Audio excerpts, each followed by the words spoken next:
Olá, a aula de hoje é sobre modelos de gestão rural.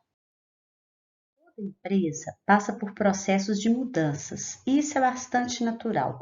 Essas mudanças, elas podem ser quantitativas, quando estão relacionadas ao crescimento ou diminuição das estruturas, mas o nível de complexidade da organização se mantém o mesmo, ou qualitativas, quando são mudanças relacionadas à estrutura e à organização. Por que essas mudanças ocorrem? Há momentos na vida das empresas em que o crescimento das estruturas existentes não é mais o suficiente para responder aos estímulos e às demandas dos meios externo e interno. Mesmo expandindo sua estrutura, a organização não consegue resolver seus problemas e aí acontece a crise. O que fazer em um contexto de crise? Então, quando ocorre a crise, é o momento de mudanças qualitativas também acontecerem para o desenvolvimento de novas capacidades, estruturas e órgãos, e até a integração das partes em um novo sistema mais complexo. É necessário para a empresa avançar. Mudanças qualitativas são respostas a situações de crise.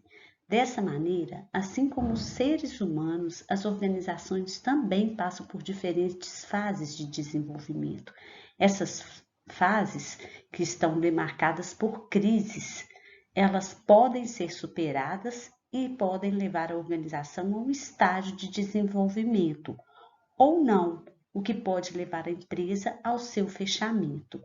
Então, nós temos um exemplo de como que era a relação do trabalhador rural quando ele produzia queijo. Ele tinha um contexto rudimentar, onde ele produzia sem muito cuidado, apesar de ter uma técnica toda elaborada, mas ele não tinha um cuidado com o manuseio, como vestir uma roupa adequada, como deveria estar higienizado. Aí, novas formas de trabalho passaram a ser exigidas com relação à higiene, e assim, ou os produtores adaptavam ou as pessoas não adquiriam mais aquele queijo que era produzido. Então, assim, este é o momento de superar uma crise em relação ao posicionamento do mercado quanto à aquisição de um determinado produto. Havia uma necessidade de preocupar com a higiene do local, com o preparo do alimento e com os cuidados em relação ao manuseio desse alimento. Este é um exemplo de como as empresas podem superar ou, se elas não conseguem, elas acabam fechando. Desenvolvimento da empresa rural. Diversos autores se dedicam a caracterizar os ciclos de vida das organizações com o intuito de ajudar os líderes empresariais a se manterem atentos às mudanças que ocorrem em suas empresas, a fim de terem agilidade para responder às demandas de cada fase. Para atender esse objetivo, nós vamos entender as fases do desenvolvimento das empresas do meio rural, bem como as crises que elas passam nesse processo de transição. Então, nós vamos apresentar a descrição de 3 fases. A primeira fase, que é a fase pioneira, em seguida a fase de diferenciação e a fase de integração. Na fase pioneira, enquanto a empresa é pequena e a produção é doméstica, o produtor sozinho, com a família ou com um pequeno grupo de colaboradores, é responsável pela produção. Ele conhece profundamente seu negócio, suas lavouras, seus equipamentos, todos os seus animais e acompanha o desenvolvimento da produção diretamente no dia a dia. A pessoa fundadora, também chamada de pioneira, é quem traz a visão para o grupo, reconhecido como quem conhece o negócio, costuma informar diretamente os demais sobre os rumos que deseja dar a essa empresa. Os valores e os princípios que orientam as ações da empresa são as do pioneiro e estão transparentes na prática do negócio. Nessa fase, a comunicação é simples e direta. Todos sabem o que acontece na empresa. A interação com o mercado também é direta. A venda também é realizada diretamente pelo proprietário. A ênfase está no âmbito econômico. O desafio é manter o negócio viável, garantindo a sua sobrevivência. Existe um controle maior desse pioneiro sobre o seu negócio. Nessa fase, os recursos são escassos. Os primeiros recursos para a iniciativa, quando não se originam do próprio bolso do fundador, vêm do apoio de pessoas próximas que o conhecem. Os processos de trabalho são geralmente simples, as pessoas da empresa fazem muitas coisas diferentes, todo mundo faz um pouco de tudo. Nós já tivemos um conhecimento sobre políticas públicas que favorecem o desenvolvimento da agricultura familiar. E aí, com relação a isso, a gente pode ver que hoje as condições elas são um pouco diferenciadas. Então, as pessoas elas podem começar um negócio com recurso próprio, com recurso de pessoas próximas ou também de acordo com a normativa e as legislações próprias que estabelecem a condição de produtor rural, ele pode conseguir recursos via banco, com condições de crédito acessíveis, com prazos acessíveis. Os processos produtivos ocorrem empiricamente e são registrados de cabeça. Normalmente não existe um registro físico. As pessoas elas só têm os registros de memória. Quando tal vaca foi inseminada, quando foi feita a vacinação, qual foi o esquema de adubação utilizado, quanto custou determinada cerca. Isso ainda existe. Só que existem também as pessoas especializadas, que são os extensionistas rurais, que hoje eles atuam bem diretamente com o pequeno produtor, facilitando essa relação do produtor com a organização e gestão do seu negócio. A fase de início de uma empresa é um processo que envolve grandes desafios. É uma luta colocar uma empresa no mundo. Demanda muito esforço, mas também traz muita satisfação para quem dela participa. Quem inicia o empreendimento ao lado do pioneiro sente orgulho da iniciativa e forte vínculo com o que está sendo construído. Mesmo diante das dificuldades, a conexão direta com a produção e a venda traz uma forte ligação com a razão de ser da empresa, o que ela gera de entusiasmo e satisfação para as pessoas ao redor dessa empresa. O proprietário conhece cada uma das pessoas que com ele trabalha, bem como suas famílias. Com frequência existe certo paternalismo entre o fundador e os demais. Ele ajuda diretamente os colaboradores em suas necessidades familiares, apoiando o estudo dos filhos de cada um, comprando o enxoval de bebê de outro, batizando o filho de algum, ajudando na compra de uma televisão, ajudando dentro da relação entre as pessoas, as relações entre proprietário e colaborador. E não é raro o vínculo deles, né? Muitas vezes são familiares. E não raro também, os vínculos trabalhistas não são formais. Então, eles mantêm uma relação de família, apesar de não serem família. Diante de resultados satisfatórios de produção, é comum ter recompensas distribuídas de maneira também informal.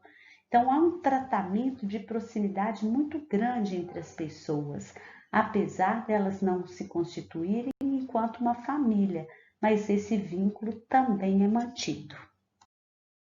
A crise da fase pioneira. As dificuldades na fase pioneira começam a surgir à medida que a produção aumenta ou se diversifica e, consequentemente, ela vai se tornando mais complexa. Os processos iniciais já não são suficientes para as necessidades atuais. Conforme a atividade se intensifica e passa a exigir mais dos colaboradores, este começa a se queixar das dificuldades, a confusão de papéis e funções, porque elas não foram previamente definidas. Começam a acontecer erros e perdas, e há sobreposição de trabalhos, algo deveria ter sido feito por alguém, mas ninguém fez, que seria a parte da organização. As responsabilidades começam a ficar claras, as pessoas começam a se questionar sobre quem é responsável pelo quê e surgem os conflitos. Daí, as informações sobre os detalhes de produção vão se avolumando e já são tantos que não cabem na cabeça de uma pessoa, como era conservado. A falta de controle impede que se conheça a situação real dessa organização. As comunicações informais não são suficientes para deixar todos informados do que é necessário. Não adianta só o dono do negócio rural saber o que está acontecendo. É preciso estruturar para que todos os envolvidos também saibam como deve ser feito. Também os recursos relacionados ao uso do dinheiro passam a ser mais diversificados, ficando mais difícil controlá-lo de modo informal. O proprietário passa a se irritar ao perceber os erros e os retrabalhos, passa a pensar na mecanização e na informatização de certas atividades para dar conta das demandas. Com a implementação de processos mais complexos, é possível que algumas pessoas precisem ser substituídas, pois não estão capacitadas a lidar com novos processos. Torna-se aí necessário buscar mão de obra qualificada para as novas tarefas. Os novos colaboradores não têm a mesma relação com a empresa como existia inicialmente, uma relação de maior proximidade, e são questionadas as competências dos mais antigos. Então, o que acontece? Nessa fase é possível que o próprio papel de liderança pioneira seja questionada por aqueles que estão próximos. A forma empírica de lidar com tudo de modo tão improvisado e intuitivo, na tentativa de resolver problema, não é suficiente para responder à demanda crescente da empresa. Então, a organização começa a viver conflito e tensão. A fase pioneira encontra seus limites. A crise que se instala exige transformação. Essa crise é especialmente dolorosa para o pioneiro. Ele tem íntima relação com a sua iniciativa e ele sente a crise como se fosse seu próprio corpo e adoece em alguns momentos. É preciso enfrentar a situação e buscar mudanças no modo de lidar com a empresa. Inicia-se então o desafio da profissionalização. Daí entram os técnicos rurais para darem assistência para esse produtor. E são várias as organizações que dão esse suporte. Fase da diferenciação. A crise da fase pioneira leva à busca pela competência organizacional. A empresa volta a sua atenção para a profissionalização, porque ela passa a perceber que existe uma necessidade dos colaboradores estarem envolvidos com o processo de crescimento da produção.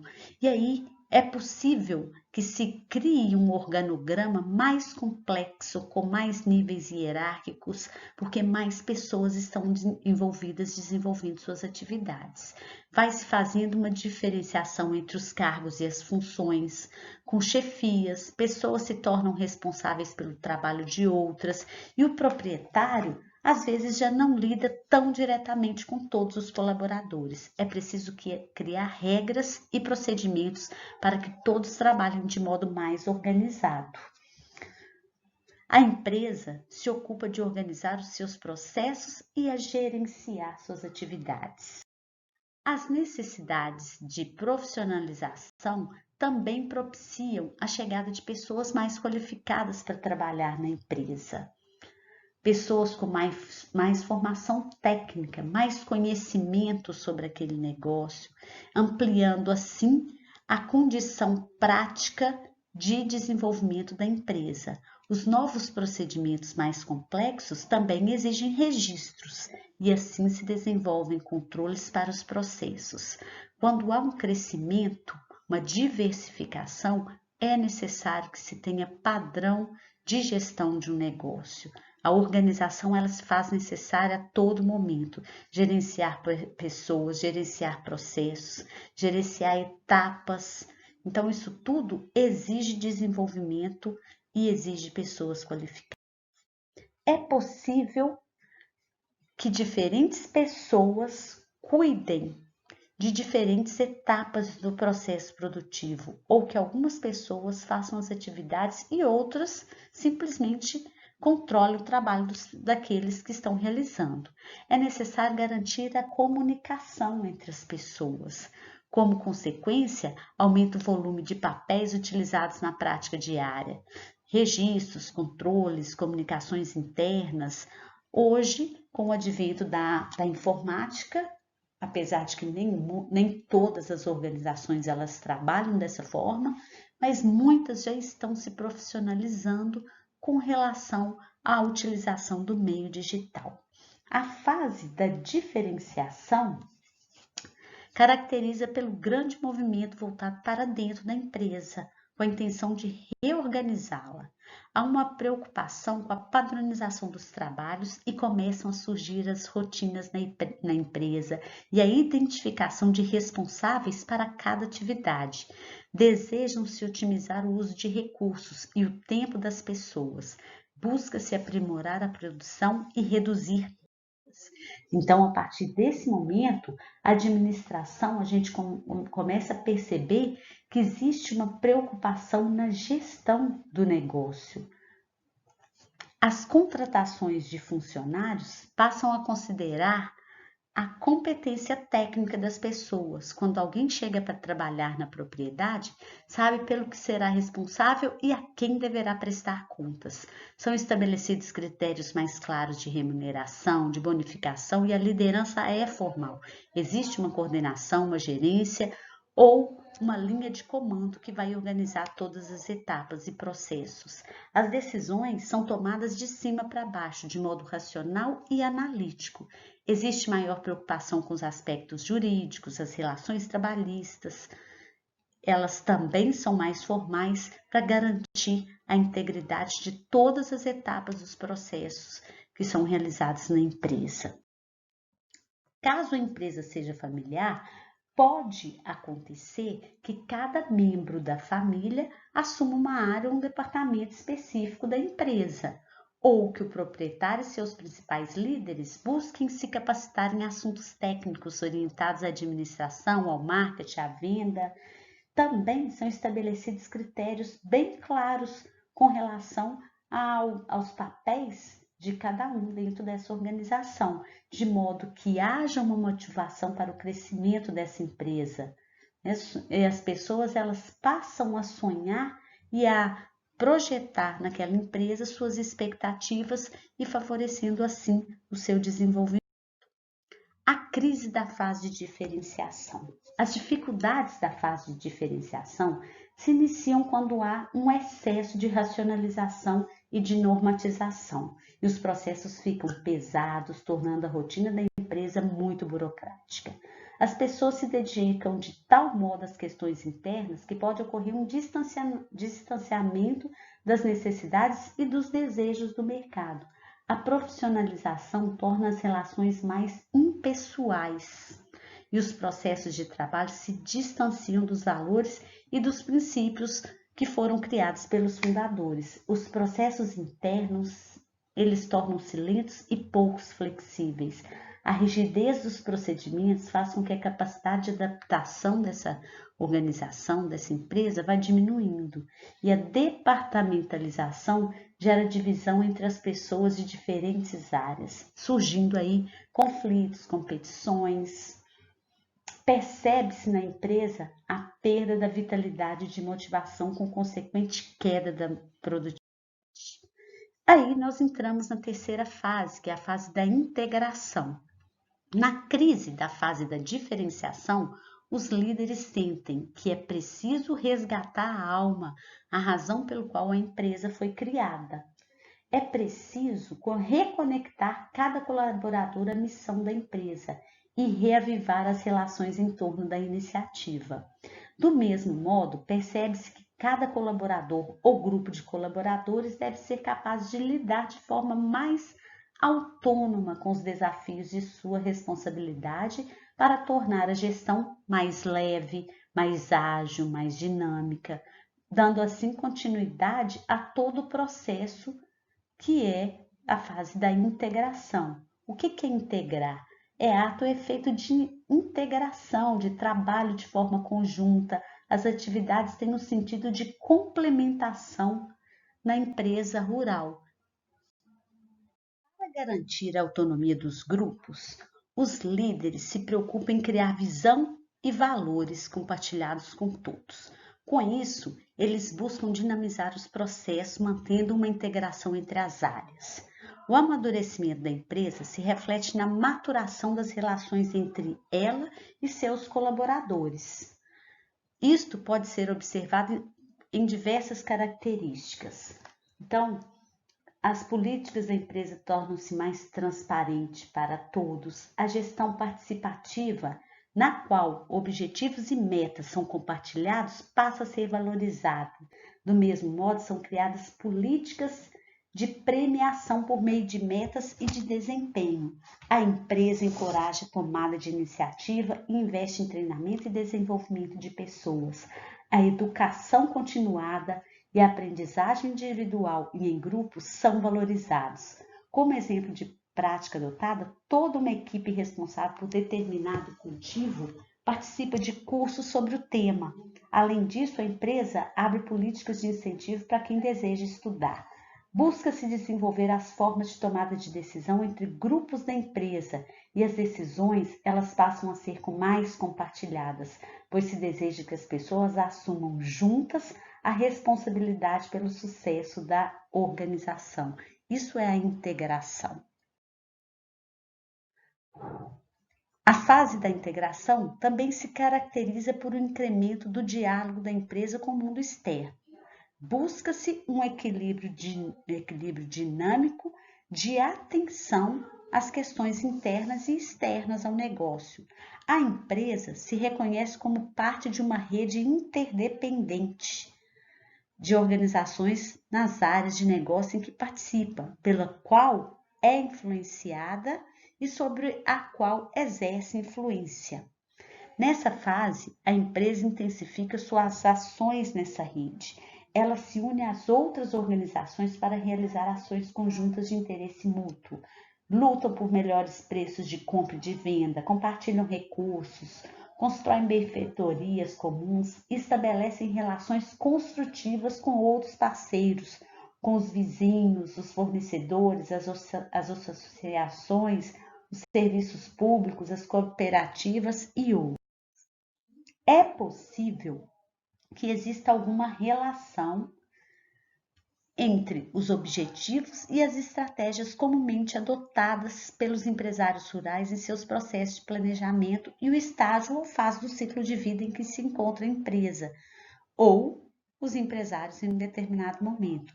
Quando nós falamos em ciclo de vida, e aí a gente tem, por exemplo, a introdução à infância. Quais são os objetivos e estratégias? Sobrevivência e satisfação. Na fase do crescimento, objetivos e estratégias são manutenção e adaptação com postura passiva. Na maturidade e estabilidade, um crescimento e adaptação com postura mais adaptativa. No declínio e velhice, ou desenvolvimento, adaptação com postura antecipatória. Então, já deixa de ter uma postura passiva, Na prática, as principais limitações ao uso de modelos de otimização no planejamento estratégico de empresas agropecuárias estão relacionadas principalmente às dificuldades na quantificação de certos objetivos do empresário rural e na escolha de umas ou mais variáveis que possam ser representativas dos múltiplos objetivos gerais da empresa. No caso de um planejamento ser direcionado apenas para determinadas áreas ou subsistemas da empresa agropecuária, o modelo de otimização pode se mostrar úteis ao empresário rural. Por esse motivo, é comum, por exemplo, que o planejamento operacional da produção em algumas empresas agropecuárias seja baseado na filosofia da otimização. Isso normalmente ocorre quando a obtenção de altos índices de produtividade é fundamental para o sucesso das empresas agropecuárias, como aquelas que produzem grãos, carne de frango ou outras commodities. No outro extremo, é possível que algumas empresas agropecuárias adotem o planejamento de alguma área empresarial, como a comercialização, baseado na satisfação. Isso normalmente ocorre quando os preços recebidos pelos produtores representam uma média ponderada definida pela indústria, como é o caso da comercialização do leite, do frango, do sistema integrado ou da cana-de-açúcar. Quanto ao estágio ou fase do ciclo de vida, é possível que uma empresa em fase de declínio ou velhice provavelmente considere em seus objetivos questões de sobrevivência ou manutenção e, para tanto, adote estratégias baseadas na filosofia da satisfação ou da adaptação, com postura passiva e adaptativa. Assim, nós vamos entender o tópico objetivos de sobrevivência. Este tipo de objetivo precisa ser definido em momentos nos quais tanto a empresa como o ambiente estejam em situações inadequadas, ou seja, quando há uma predominância dos pontos fracos na empresa e de ameaças no ambiente. Nesse contexto delicado, nós vamos ver quais tipos de decisões uma empresa agropecuária ela pode. Em relação às decisões gerais, ela precisa paralisar investimentos, vender ou alugar para terceiros ativos fixos, cortar de maneira generalizada a despesa de custeios relacionada a insumo, mão de obra e serviço e de despesa de manutenção dos ativos fixos, abandonar as atividades com alto risco de produção e de mercado, ou que exijam grandes gastos operacionais, adotar postura extrativista, no caso de culturas perenes, reduzir fortemente os gastos familiares. Decisões específicas, nós vamos dar um exemplo de pequena propriedade familiar, deslocar parte da mão de obra familiar para trabalhar fora da propriedade, dar prioridade ao cultivo de lavoura de menor risco econômico para ela, adotar postura extrativista na tentativa de reduzir criteriosamente despesas de custeio de suas atividades, arrendar parte das terras a terceiros, adiar novos investimentos, dentre outros. Objetivos de manutenção. Estes objetivos são definidos quando a empresa identifica um ambiente com predominância de ameaça e precisa adotar uma postura defensiva. No entanto, os pontos fortes da empresa acumulados ao longo do tempo, eles possibilitam manter a situação competitiva conquistada. Então, o que acontece em relação aos objetivos de manutenção? Quanto às decisões gerais, manter baixo o nível de investimento, focar seus negócios em atividade de baixo risco de produção e de mercado, reduzir um pouco as despesas de custeio, de manutenção de ativos e dos gastos familiares. Quanto às decisões específicas em relação a uma empresa agropecuária, adiar a reforma de pastagem, a recuperação de benfeitorias e a realização de novos investimentos, equilibrar os gastos da propriedade e da família às rendas geradas pelo crescimento e pela engorda do rebanho de forma a mantê-los, pelo menos, estável ao longo do tempo, arrendar pastos ociosos a terceiro. Quanto ao tópico 4, objetivos de crescimento, esses objetivos ocorrem quando há predominância dos pontos fortes da empresa e ela consegue se beneficiar de algumas oportunidades no ambiente. Então, assim, nós temos, enquanto decisões gerais, ampliar investimentos na produção, ampliar o volume dos negócios existentes, adquirir ou arrendar novas áreas, melhorar o padrão de vida familiar. Decisões específicas, um exemplo de produtora de grãos, adquirir novas máquinas e equipamentos ou reformar as que existem, investir em benfeitorias e na correção do solo, ampliar a área de cultivo por meio de parcerias ou arrendamentos. a almejar níveis máximos de produtividade pela adoção integral da tecnologia disponível. Quanto ao objetivo quinto, objetivo de desenvolvimento. Os objetivos, nesse caso, ocorrem em situações em que há forte predominância dos pontos fortes da empresa e oportunidades no ambiente.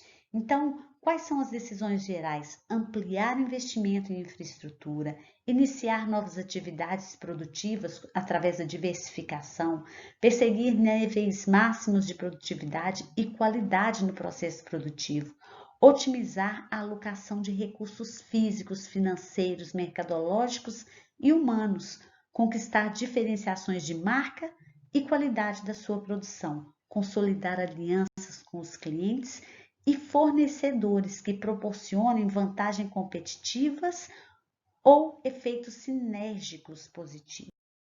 Quanto às decisões específicas, um exemplo de produtora de hortaliças, adquirir máquinas e equipamentos mais sofisticados, melhorar a qualidade da produção, otimizar os resultados econômicos, conquistar novos clientes. Assim, nós podemos entender como uma empresa rural ela pode utilizar seus recursos nas situações de acordo com as fases que ela vive.